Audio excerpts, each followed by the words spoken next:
Hindi, yung creek is, yung Kasi creek, yung mga lagusan ng tubig, di ba? yung creek and creek, riverside, doon dapat ilabas yung tubig sa drainage. Nagigets nyo? So yung sinasabi ko sa inyo yung master plan, it's ours. Inland. Kaya ang solusyon talaga, yung ating flood control project, it has to be functioning. It has to function. When you build a wall, it has to be a sturdy wall. When you build a pumping station, it has to function as pumping station. Sir, update sa UST. Wala pa eh. Yung second meeting natin, nag-aantabay pa kami. It was an initiative. I have to give credit where it's due.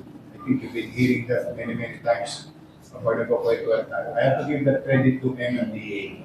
It is an initiative of MMDA for España. And we agree.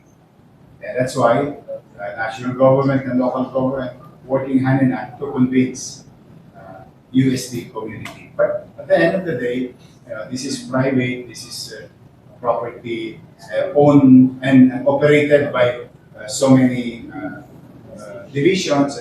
Kaya makakapaghintay naman kami.